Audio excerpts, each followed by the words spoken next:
My name is Chad Post. I'm here from Open Letter Books, which is a publishing house at the University of Rochester in New York.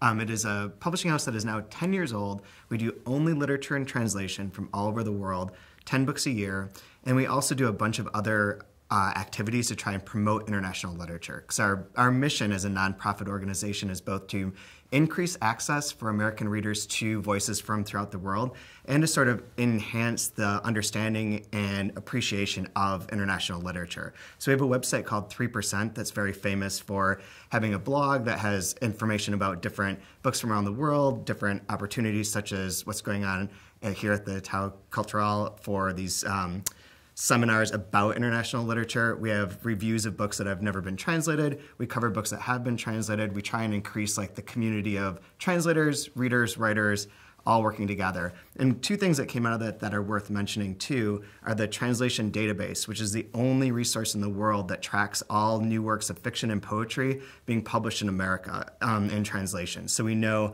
exactly how many Brazilian books came out over the past 10 years, how many Lithuanian books, how many books by female Korean authors. All that information we store. And we also have the Best Translated Book Award, which is the most prestigious award for international literature in America. I worked at a publishing house prior to that called Delk Archive Press, and we did some Brazilian books when I was there, like books by Ignacio Loyola Brandão and Ivan Angelo. I might be mispronouncing the name, but those are two of my very favorite authors that we published at Delki. And so when I left and started Open Letter, one of the very first books we published was Ruben Fonseca's book, The Taker and Other Stories.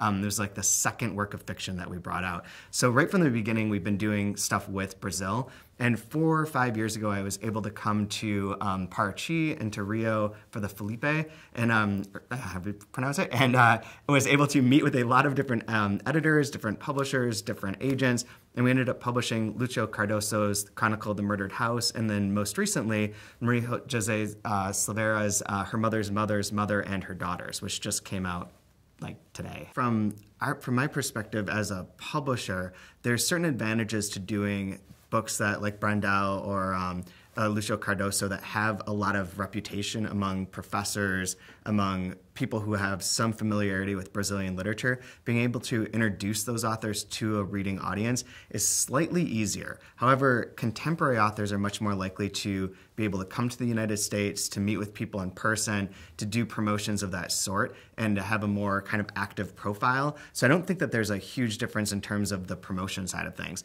In terms of the writing itself, the Brandão, Angelo, Cardoso, Lispector, who else? Fonseca to some degree, they tended to do a lot more with like form and experimenting with the way the story is told. And I think that that's still true of some contemporary Brazilian authors, but maybe not quite as stark. And that back in the 70s and 80s, it feels like a lot of that literature was a lot more politicized, very, very like, kind of a lot of surreal elements that sort of were able to get through what was going on politically and to be able to talk about that without being endangered. And I think the contemporary works are a little less like, they don't feel as rigid in terms of being experimental, but are much more story-based, more plot-based, more like engaging in that form. So there's some differences, but that's really painting with a broad brush, I think. As like in the 60s, 70s, even before that, but especially going through the 60s and 70s, there were a lot of different writers all around the world who were challenging the idea of what a novel could be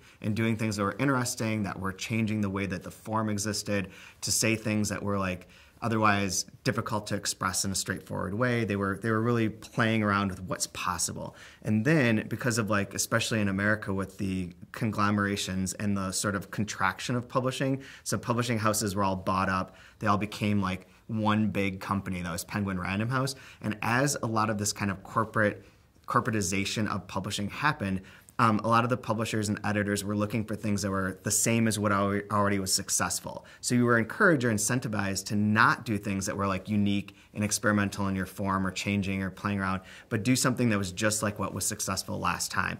So in a lot of like the 80s, we talk about the Latin American boom literature that got published in the 60s and 70s in America in translation. Like Gabriel Garcia Marquez, Lispector is part of that as well.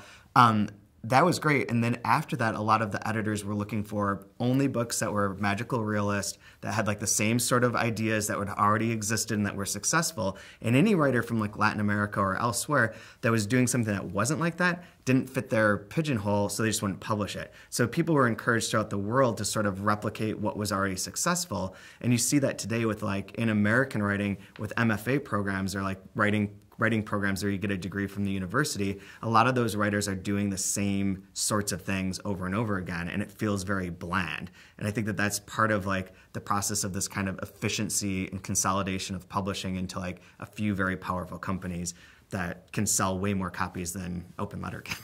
Unfortunately. We have a lot of Argentine writers, a lot of Spanish authors, a lot of Catalan authors, a lot of Icelandic, Danish, South Korean, French to a lesser extent. Those regions for the most part.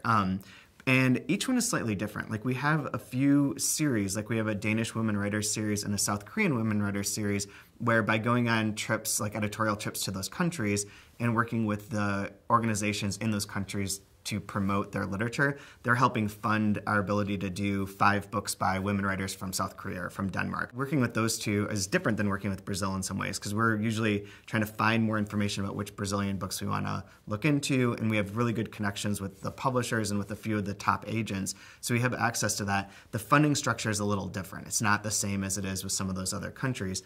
But at the same time, it's better than Spain. Spain's not really like active at all, but like so every country is slightly different, but they all sort of, there's a couple things they do similarly, like try and get the information about their literature to the right editors in America, usually have some sort of exchange so that you can learn firsthand about that country's work and their culture and their literary scene, and then some sort of funding to support the translation of the books. If those 3 things are in place, that's good for us. The best thing is to improve the funding for the translations. That's the number one. Like if that's an easy, transparent process in which it's like, it's simple to apply for and to get the funding for, you immediately have a bunch of smaller presses. Like most books, it's worth noting that most books published in translation in America, of fiction in particular, are done by smaller presses. Like the big conglomerate corporate presses, they do a handful of books, but the vast majority are these smaller presses that have limited resources, are very like cut close to the bone, don't have a lot of room for error. So anything that helps a little bit makes a big difference for them. So like if you have like a grant for $3,000 to Random House, who cares? They're making $100 million a year. To a press like Open Letter or New Vessel or Two Lines or anyone like that, that's the difference between saying yes, we can do a book, or maybe we need to find someone to help make this funding or make sure that the sales will be good enough to do this.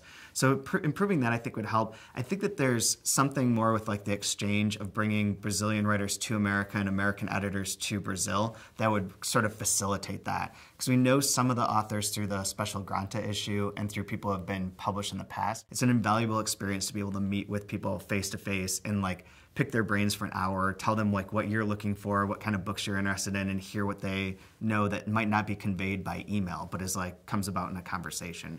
That's incredibly helpful. And you get people to fall in love with Sao Paulo and Rio and Brazilian culture and food and cachaça and caipirinhas, and then all of a sudden they're like, yeah, I want to publish all the Brazilian books.